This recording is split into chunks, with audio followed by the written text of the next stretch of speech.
I'm frozen in the middle of my stepmother Elaine's charity gala in New York as a security guard approaches and says with a stone-cold edge, "Ma'am, you're not on the guest list. Please come with security."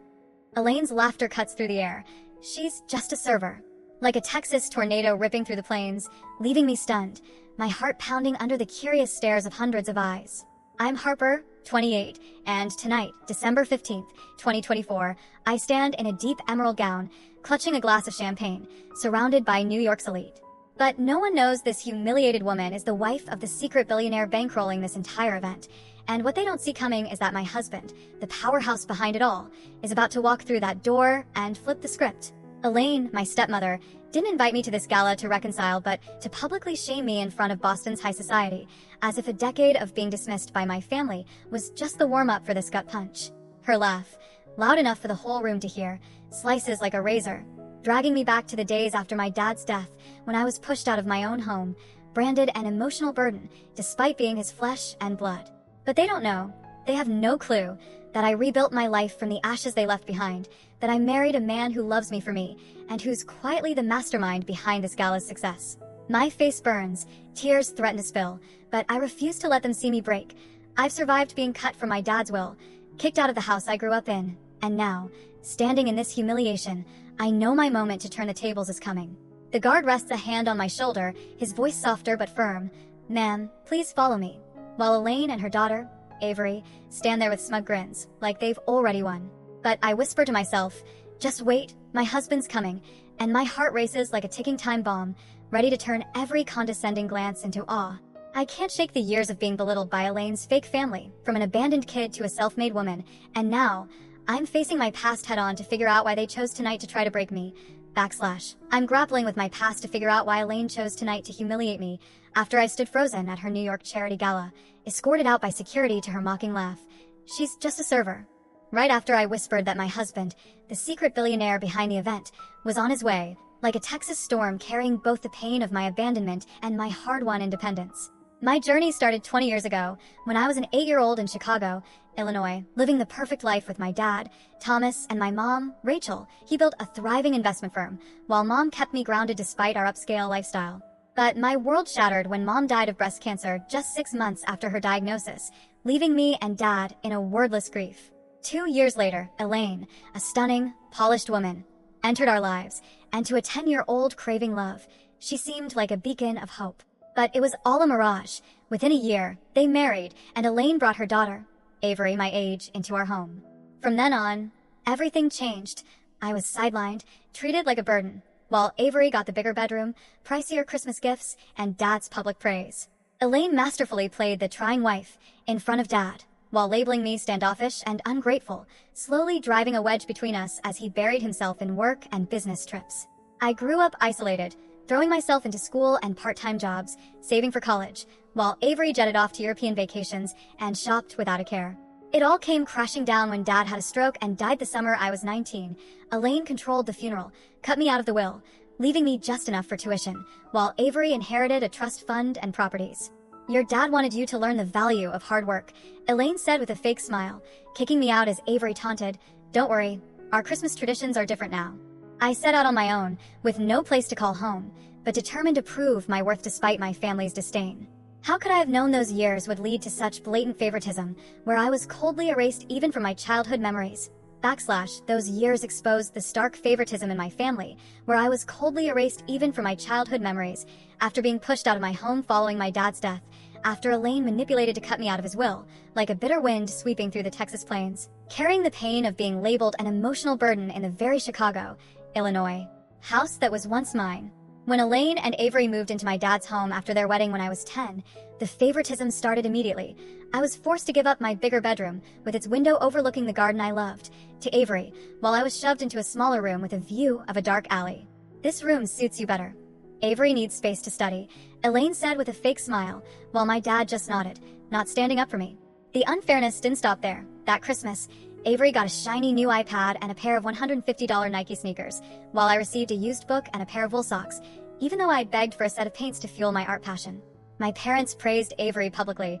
"This girl's going places. Look how smart and confident she is," Elaine would say, while I was dismissed as an emotional burden. despite being my dad's biological daughter, despite my constant efforts to please them.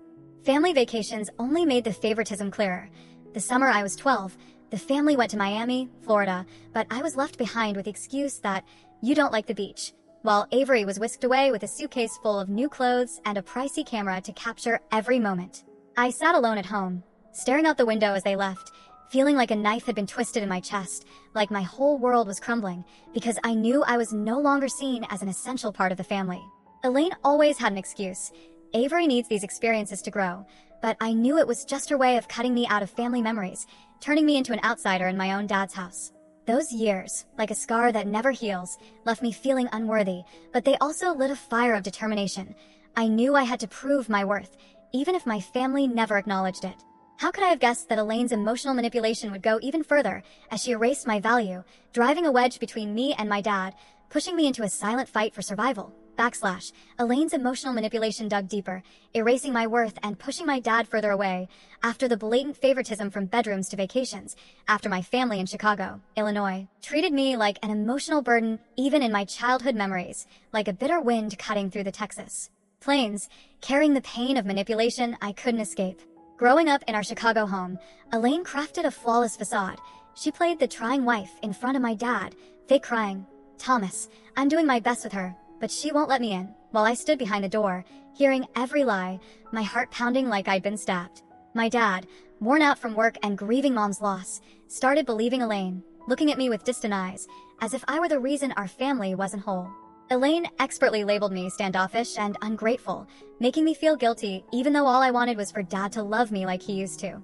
I remember evenings when dad came home, Elaine would plan family activities knowing I was busy with school or my part-time job, then badmouth me to him. She didn't want to join. I tried my best. Dad would just nod, exhausted, and talk to me less and less, as if I'd faded from his heart.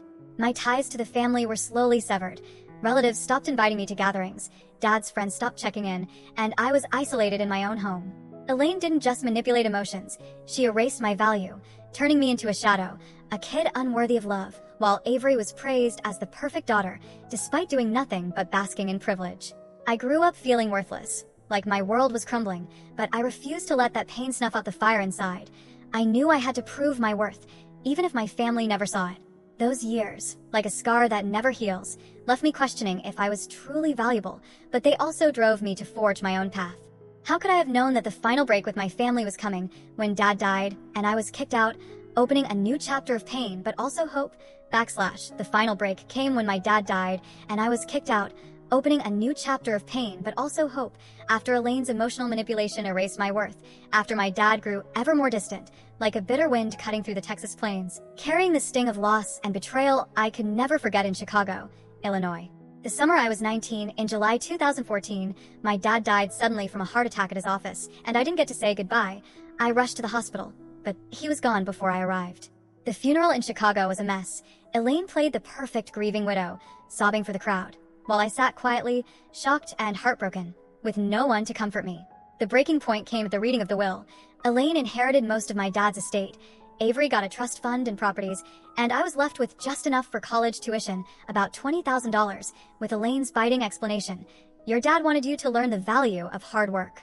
I was stunned, my heart pounding like I'd been stabbed, unable to believe that my dad, who once praised my artistic talent like mom's, could cut me out of his life like this. Elaine stood there, a fake smile on her lips. "You're an adult now, Harper. It's time to find your own place." And Avery chimed in, "Don't worry, this house is no room for you anymore." I was kicked out of the home that was once my dad's, forced to pack my things in a single day, while Avery sneered, "Good luck with your new life. No one needs you here." I left with 2 suitcases of clothes and $500 saved for my part-time job, feeling like my world had collapsed, like I had no home, no family to lean on. But in that pain, a fire of determination ignited. I wouldn't let them define my worth. I'd build my life from the ashes they left behind. Those years of cold rejection, from favoritism to manipulation, became the fuel to rise, even if I didn't know where it would lead. How could I have guessed that my journey of independence was about to begin, as I learned to survive alone, rediscovering my value amid the struggles in Brooklyn, New York? My journey of independence began as I learned to survive alone, rediscovering my value amid the struggles in Brooklyn, New York, after being kicked out following my dad's death, after Elaine and Avery cut me out of the will and our Chicago, Illinois, home. like a bitter wind sweeping through the Texas plains, carrying pain but also igniting a fire of determination to rise from the ashes. After leaving Chicago with 2 suitcases and $500 in savings in the summer of 2014, I landed in Brooklyn, New York, with a broken heart but full of hope, renting a tiny 300-square-foot studio for $1,200 a month. Those early days were brutal. I worked at a small art gallery in Brooklyn, earning $12 an hour as a receptionist and artist assistant, but my paycheck barely covered rent and instant noodles, sometimes forcing me to skip meals to save. I leaned on no one, refusing to beg my family for help. Knowing Elaine would only mock me further, I was determined to prove I wasn't the emotional burden she claimed. I threw myself into work, spending every spare moment learning gallery management, studying art, and reclaiming the worth my family tried to erase. I remember nights in my cramped apartment, neon streetlights spilling through the window, painting to ease the pain, each brushstroke a declaration that I was enough, even without Dad, even after Elaine and Avery wiped me from their lives. I taught myself to cook, fix things around the apartment, and budget, growing my $500 into $2,000 after a year of relentless hustle. Those struggles, like a scar that never heals, left me questioning if I was strong enough, but they also taught me my worth didn't hinge on my family's approval. It lay in my ability to get back up after every fall. I started to see each day of surviving alone as a victory, each paid bill proof I didn't need them, though the sting of abandonment still lingered. How could I have known this journey would lead me to an unexpected client, a tech company CEO, who would change my life forever? My journey to reclaim my worth led me to an unexpected client, a tech company CEO, who would change my life forever. After learning to survive alone amid the struggles in Brooklyn, New York, after paying my own way and rising from the ashes my family left behind in Chicago, Illinois, like a cool breeze sweeping through the Texas plains, bringing hope amid lonely days. On a rainy April afternoon in 2016, while working at the small Brooklyn Art Gallery, cataloging a new batch of sculptures, a tall man in a rain-soaked button-up and simple jeans walked in, his eyes fixed on the abstract paintings on the wall. I approached, my voice a bit shaky from exhaustion after a long shift. "Can I help you with anything?" He turned, flashing a genuine smile that lit up his brown eyes. "Just browsing, but I'm curious about the artist behind these." I replied, "That's Lucia Mendez, a rising artist known for urban isolation themes. Her use of negative space to convey emotional emptiness is striking." We talked for over an hour, me guiding him through the gallery, sharing the stories behind each piece, and what surprised me was his genuine interest, not the kind of wealthy client focused on deals, but someone who actually listened. He nodded, "You really get your artists," and I said, "I believe in what they create. It's easy when you're passionate about meaningful work." He smiled, "Same here, with tech, when it solves real problems, not just makes money, that's when it's worth building." As he left, he handed me a business card. Nathan Reed, CEO of Reed Innovations, a name I instantly recognized from the Forbes list, but in that moment, he was just a down-to-earth guy into art. I never expected that encounter to change everything. Just days later, Nathan invited me for coffee, and from there, we started meeting regularly, from quick lunches at the gallery to walks along the Hudson River. He didn't flaunt his wealth, opting for simple outings like small art shows, and I slowly opened up, sharing about my job, my tiny studio, and my dream of opening an art therapy gallery for kids. Nathan wasn't just a CEO. He saw me, not as the failure my family labeled me, but as someone brimming with potential. How could I have known that love would bloom from these simple moments, leading to a relationship that would heal the scars my family left behind? Love bloomed from simple moments, leading me to a relationship that healed the scars my family left behind. After meeting Nathan, the unexpected tech CEO client, at the small Brooklyn, New York, art gallery, after opening up to him amid my lonely days, like a cool breeze sweeping through the Texas plains, bringing hope that I was no longer invisible. After our regular meetups, from gallery lunches to walks along the Hudson River, I started feeling something special. Not because Nathan was a billionaire, but because he treated me like a real person, not the shadow my family erased in Chicago, Illinois. One June evening in 2016, we sat on a bench near the Brooklyn Bridge, the city lights dancing on the water, and Nathan looked at me, his voice warm but steady. "You're not invisible to me. I see you. Not as the failure your family called you, but as someone full of talent and heart." Those words, like a beam of light piercing the dark, made my heart race. I never expected a man of his wealth to care about what drove me, from how I supported artists at the gallery to my dream of opening an art therapy space for kids. I replied, my voice shaky with emotion, "You don't see me as broken. You see me as brilliant." Nathan smiled, taking my hand. "I love how you see the world.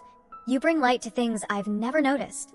In the days that followed, we shared more simple moments, eating pizza at a hole-in-the-wall in Queens, catching free exhibits in the Lower East Side, and walking through the rain without an umbrella, just laughing like old friends. He never flaunted his wealth, never pushed me to rely on him, but encouraged me to build my career, just as I'd done starting with $500 in Chicago. I slowly opened up, sharing the years of being belittled by my family, and Nathan listened, never judging, only saying, "They failed you, not the other way around." Those words, like a healing balm, helped me realize I was worthy of love, no matter what my family thought. How could I have known this love would lead to a heartfelt proposal, opening a new chapter full of surprises in my life? That love led me to a heartfelt proposal, opening a new chapter full of surprises in my life. After love blossomed from simple moments with Nathan in Brooklyn, New York, after he healed the scars my family left behind in Chicago, Illinois, like a cool breeze sweeping through the Texas plains, carrying hope that I deserved a radiant future. On a May afternoon in 2017, Nathan took me to Provincetown, Massachusetts, for a quiet weekend getaway. Just us, no glitz or elite crowds he often navigated. We walked barefoot along the beach, warm sand under our feet, the sunset painting the water red, and the peaceful air melted away the pain my family had caused. I never expected that moment would change everything. Nathan stopped, took both my hands, his eyes shining with love and sincerity. "You don't need my name to shine, but I want to give it to you anyway." My heart raced, silent tears fell. Not from extravagance, but because those words touched my core. A woman once called an emotional burden in Chicago, now loved for who she was. He knelt, pulling a simple yet elegant ring from his pocket. No flashy gems, just white gold with a small stone, and said, "Harper, will you build a life with me? I love you for your empathy, your strength, and your ability to see beauty where others don't. You've changed how I see the world, and I want to face the future with you." I was stunned, feeling like my world collapsed and rebuilt, like sunlight breaking through a storm, knowing this wasn't a proposal of wealth or status, but of pure love. I nodded, tears streaming. "Yes, I will." And we embraced amid the crashing waves, needing no audience or spotlight, just two souls finding each other. That proposal wasn't just a promise. It was proof I didn't need my family's approval to feel worthy. How could I have known this love would lead to a private wedding, where I'd choose to protect my peace by not inviting my old family? That love led me to a private wedding where I chose to protect my peace by not inviting my old family, after Nathan's heartfelt proposal on the Provincetown beach, after he healed the scars my family left behind in Chicago, Illinois, like a cool breeze sweeping through the Texas plains, carrying hope that I could build a new life unburdened by the past. 2 months after the May 2017 proposal, we held our wedding in July 2017 at Nathan's parents' home in Seattle, Washington, a small ceremony with just 30 guests, close friends, and his family, with no trace of Elaine or Avery. I chose not to invite my old family, not out of shame, but to safeguard the peace I'd fought so hard to reclaim. I didn't want their condescending glares from Chicago ruining my joy. The wedding took place in their backyard, adorned with wildflowers and bathed in afternoon sunlight. No extravagance or film crews like the elite events Elaine used to throw. Nathan's parents, retired teachers, welcomed me like their own daughter, his mom hugging me tightly.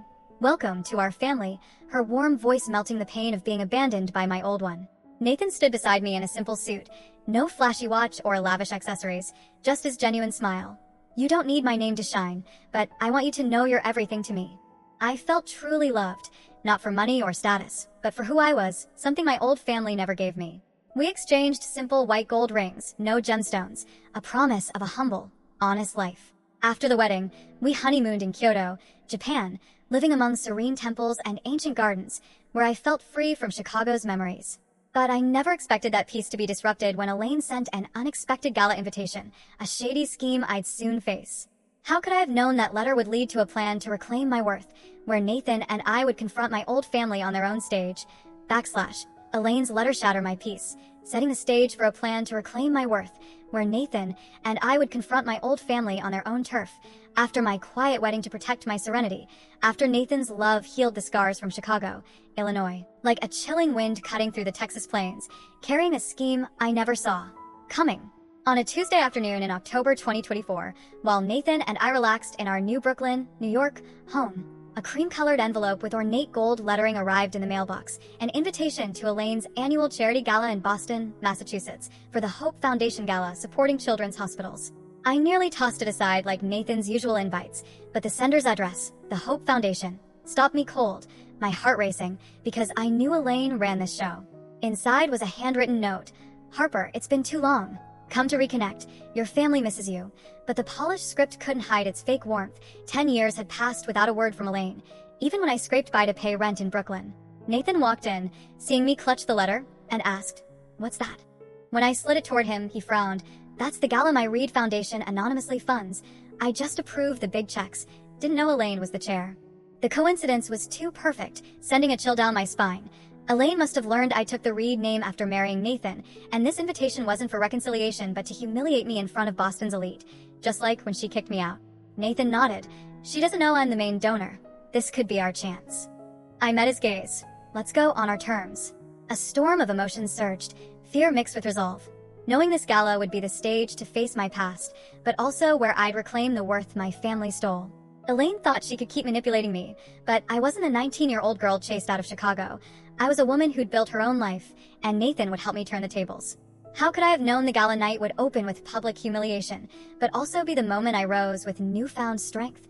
The gala night opened with public humiliation, but also marked the moment I rose with newfound strength after Nathan and I planned to confront my old family on their own stage, after Elaine's invitation shattered my peace in Brooklyn, New York, like a fierce storm tearing through the Texas plains, carrying tension and hope for a dramatic turnaround. On the evening of December 15th, 2024, I stepped into the grand ballroom of the Rosewood Hotel in Boston, Massachusetts, in a deep emerald gown, clutching a champagne flute, my heart pounding as I knew this was where I'd face my past. Elaine, my stepmother, stood among the elite crowd, flashing a fake smile when she spotted me. "Harper, what a surprise to see you here." Her voice syrupy but calculating, loud enough to draw curious glances. I replied, "Thanks for the invite. I couldn't miss an event for the kids," but her eyes scanned me, as if sizing me up, then she sneered. "That dress? Picked it up on clearance, didn't you?" Avery, her daughter, stood beside her, smirking. Guess she got confused, thinking she belongs here. My face burned, my pulse racing like I'd been stabbed, but I stayed composed, knowing our plan was about to unfold. Elaine turned to an organizer. "Seems there's a mix-up, she's not on the guest list," and signaled security. A man in a black suit approached, his voice icy. "Ma'am, please come with me. You may have mistaken your role tonight." I froze, my heart skipping, as the crowd began to whisper. Who does she think she is, showing up here? And probably a server who got lost. Elaine laughed loudly. "No worries, just a little misunderstanding. She used to be my daughter, now just a gallery worker." Her words, sharp as a blade, dragged me back to being kicked out of our Chicago home. The years of being belittled, but I whispered to myself, "Just wait, he's coming," knowing Nathan would arrive to flip the script. The guard placed a hand on my shoulder, his tone softer but firm. "Ma'am, we need to step outside," while Avery filmed, grinning triumphantly. "This'll make great social media content."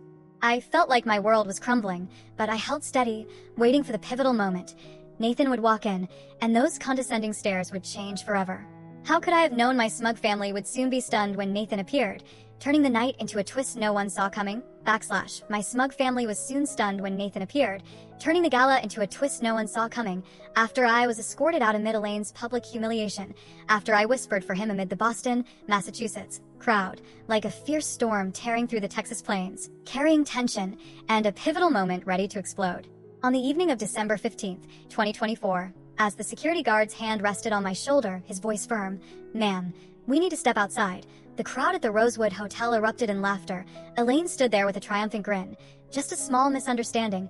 She used to be my daughter, now just a gallery worker." While Avery filmed, cheering, "This is gonna go viral on social media." My heart pounded, my face burning with shame, but I held steady, knowing Nathan would arrive. My family, relatives like Uncle James and Aunt Susan, piled on. "She always thought she belonged here, but she never fit in." James chuckled loudly, while Susan whispered, "Thomas must be so disappointed in her." The laughter echoed through the room, sharp as a blade, dragging me back to the years of being belittled in Chicago, the times I was kicked out, but I whispered to myself, "Just wait, he's coming." My heart a ticking time bomb ready to detonate. Right then, the ballroom's grand doors swung open. Nathan Reed, 6'2", broad-shouldered in a tailored tuxedo, strode in with the presence of a billionaire, his eyes scanning the crowd and locking onto me. The room fell silent, like the world collapsed and rebuilt. As he marched forward, his voice steady. "Harper, what's going on here?" The guard, Michael, released me instantly, standing at attention, while Elaine stepped forward, her fake smile back. "Mr. Reed, such an honor. We're just sorting out a minor mix-up." But Nathan cut her off, his tone icy. "Mix-up? You called my wife a worker and had security escort her out. That's not a mix-up, it's an insult." The word wife hit like thunder, leaving Avery frozen, her phone slipping from her hand, and Elaine paling. Wife? That's impossible, she's not. Nathan took my hand.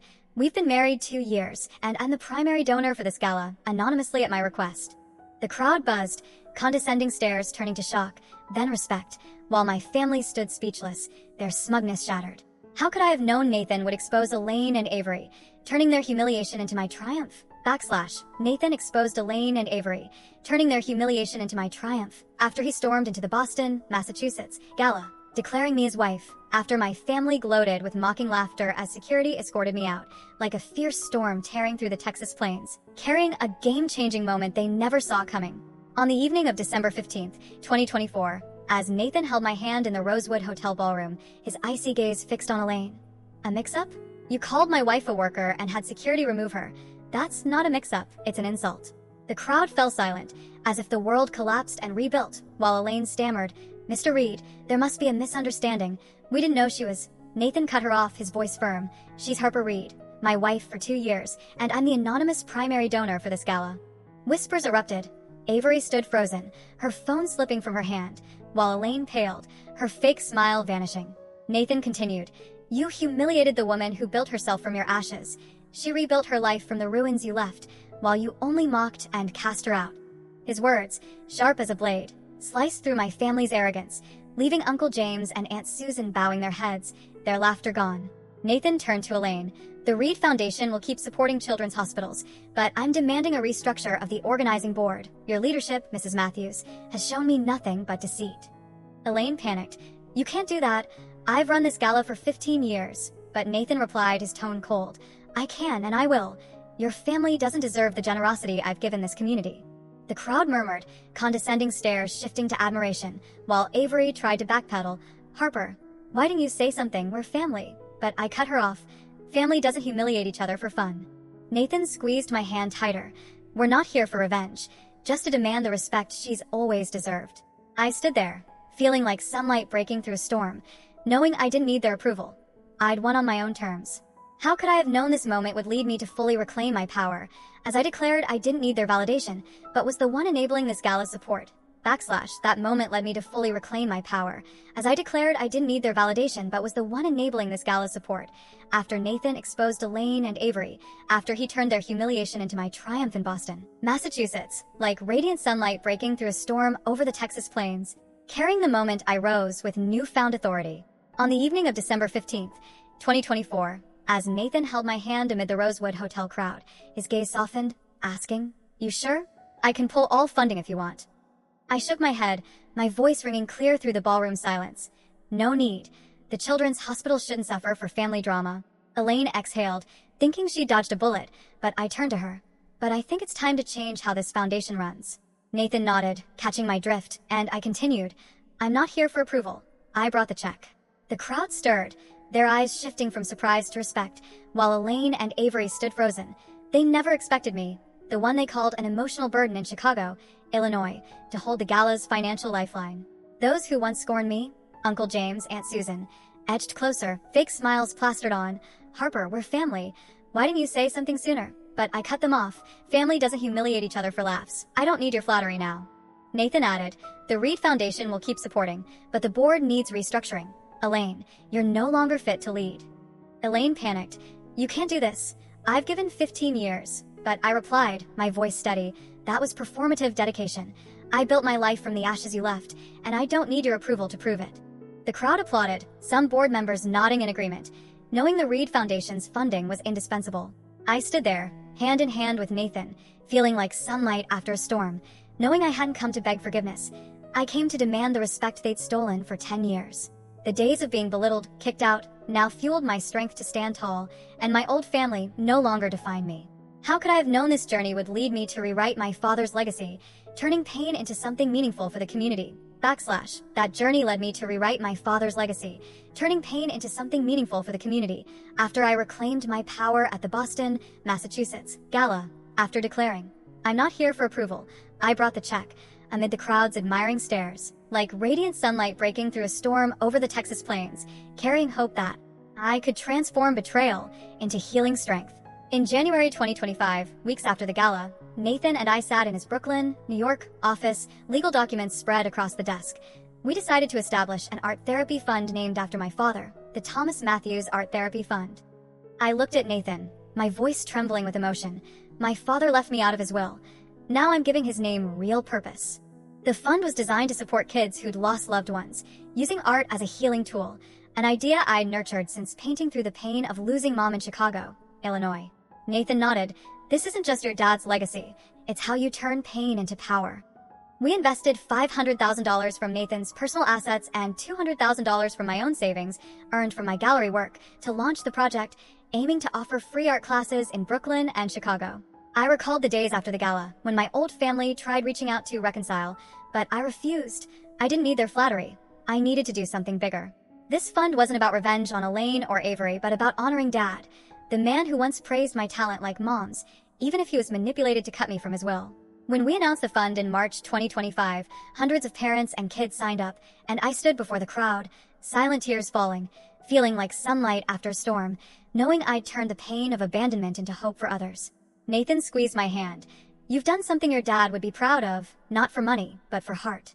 How could I have known this journey would lead me to help kids who'd lost loved ones, using art to heal wounds like the ones I'd carried? That journey led me to help children who'd lost loved ones, using art to heal wounds like the ones I'd carried, after Nathan and I established the Thomas Matthews Art Therapy Fund in Brooklyn, New York, after I turned the pain of abandonment into hope for the community. Like radiant sunlight breaking through a storm over the Texas plains, carrying the power to change other kids' lives. In April 2025, the Thomas Matthews Art Therapy Fund launched its first class at a Brooklyn community center, with 20 kids aged 6 to 12, children who'd lost parents to illness or accidents, just as I'd lost Mom in Chicago, Illinois. I stood before the class, paintbrush in hand, guiding them to create paintings from their emotions. An 8-year-old boy painted his mom in golden light, silent tears falling, and I knew art was doing what my family never did, healing. We provided free paper, watercolors, and a safe space, with a $50,000 monthly budget from the fund, while Nathan secured an additional $100,000 from donors to expand to Chicago by June 2025. I remember the moment a 10-year-old girl hugged me after finishing a painting of her dad, whispering, "Thank you." I feel him closer, and my heart raced, like a sweet stab, knowing I was giving these kids what I'd once craved. The fund wasn't just about art. It was how I turned the pain of being cut from Dad's will into strength, helping kids find the voice my family stole from me. We held workshops where they painted, danced, and shared stories, and I saw myself in their eyes, abandoned kids now given a chance to heal. Nathan stood by me on opening day, holding my hand. "You've turned pain into light. Your dad would be proud." His words, like sunlight after a storm, moved me, knowing I hadn't just rebuilt my life, but others too. How could I have known this journey would lead me to reconnect with Aunt Janet, the only family member who dared apologize sincerely, and open the door to a new family, /. That journey led me to reconnect with Aunt Janet, the only family member who dared apologize sincerely, opening the door to a new family after I supported grieving kids through the Art Fund in Brooklyn, New York, after turning the pain of abandonment into healing hope, like radiant sunlight breaking through a storm over the Texas plains, carrying a spark of hope from the past. On a May morning in 2025, 3 days after the Boston, Massachusetts, Gala, I got a call from Janet, my dad's sister, who I'd thought silently sided with Elaine. She asked to meet at a small coffee shop near my Brooklyn gallery, her voice trembling. "I need to talk, Harper, just us." I arrived, heart pounding, unsure if this was another post-gala fake apology like those from other relatives or something real. Janet sat there, clutching her purse, her eyes heavy with regret. "Harper, thank you for meeting me. I owe you an apology, not for Nathan's status or money, but because I was wrong." I froze, my heart struck by a sweet pang, as she continued. "I knew Elaine manipulated you after your dad died. I saw how she isolated you, painted you as unapproachable, and I did nothing. Silence is complicity, Harper. I was scared of confrontation, of being cut out, but that's no excuse for abandoning you." Her words, like a cool breeze after a storm, brought tears to my eyes. I never expected anyone in the family to admit the truth, to acknowledge they saw my pain but turned away. Janet shared stories of Dad, the photos he hid in his office where Elaine couldn't find them, how he loved me despite her manipulation. "Your dad loved you. His mistake was not shielding you from Elaine, and I let him carry that shame alone." We talked for nearly 2 hours, and I felt her sincerity. Not flattery like Uncle James or Aunt Susan post-gala, but a step toward healing the past. I took her hand. "Thank you, Aunt Janet. I'm not after forgiveness, but I'd like to start fresh." How could I have known this meeting would lead to a new family, where Nathan, friends, and colleagues formed a true web of love, unbound by blood, / my meeting with Aunt Janet opened the door to a new family, where Nathan, friends, and colleagues formed a true web of love unbound by blood, after her sincere apology and stories of my dad's love. After I healed the pain of abandonment from Chicago, Illinois, like radiant sunlight breaking through a storm over the Texas plains, carrying hope that I could redefine family on my own terms. After that Brooklyn, New York meeting in May 2025, I realized family isn't those who birth me, but those who see my true worth, and Nathan was the first among them. He wasn't just my husband. He was the one who stood by me when I worked at the gallery for $12 an hour, encouraged my dream of an art therapy gallery, and backed me when I faced Elaine in Boston, Massachusetts. My friends, like Sarah, an artist from the gallery, and Jake, a colleague at the charity fund, became family too, always supporting me when my old family turned away. Sarah once said, "You're our light. Nobody sees you like your old family did," while Jake helped organize free art classes, saying, "You deserve love for who you are." Nathan's colleagues, like Lisa, the Thomas Matthews fund manager, joined in, calling me, "You're the soul of this fund. We're proud of you." I remember a June 2025 evening when we all gathered at our Brooklyn home, laughing around a table piled with pizza and wine. No glitz like Elaine's galas, but overflowing with warmth. Nathan held my hand. "Family isn't who you're born to, it's who shows up for you."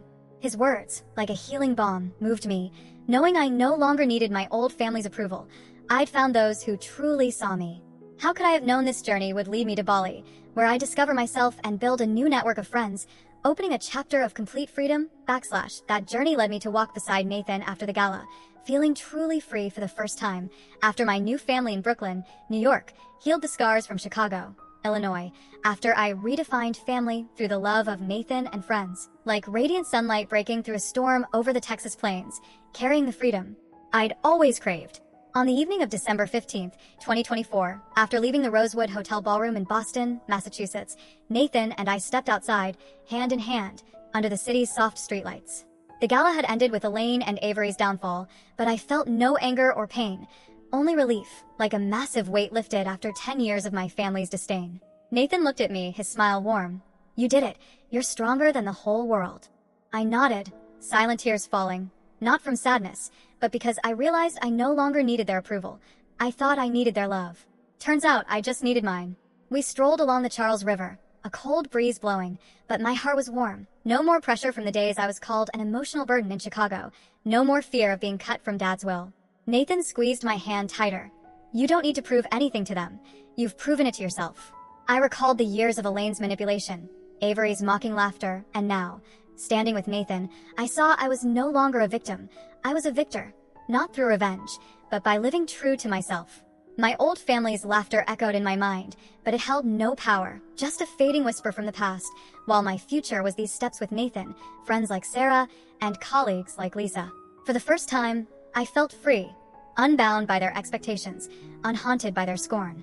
How could I have known this journey would lead me to set firm boundaries, learning to reject the victim role and only accept unconditional love, / that journey led me to set firm boundaries, learning to reject the victim role and only accept unconditional love, sparking a powerful call to action to break free from disdain masked as family, after walking with Nathan post-gala in Boston, Massachusetts, feeling truly free for the first time, like radiant sunlight breaking through a storm over the Texas plains, carrying the message that you deserve genuine love. After the gala night in December 2024, I realized my old family, those who called me an emotional burden in Chicago, Illinois, who humiliated me in front of crowds, never saw my true worth, and I didn't need their approval to thrive. I learned to shut down calls from Uncle James or Aunt Susan, who only reached out because of Nathan's status, telling them, "If you only want me for money, don't bother." Nathan backed me. "You deserve real love, not the conditional kind." Now, I want to send a message to you in Texas. Those who've been belittled by family, pushed out of family for living true to your passions. Have you ever had to prove your worth to the people who should have seen it from day one? If so, share your story in the comments. Each one is a spark to burn away that disdain. Hit like if you've ever chosen freedom over fakeness, and subscribe to join me in exploring more family drama and how to rise above it on this journey. I went from being kicked out with $500 to standing strong with Nathan, and I want you to know you're not alone. Freedom is defining your own worth, not letting them do it for you. Thank you for following my story. Find your own light, like I did, and never let disdain define you. /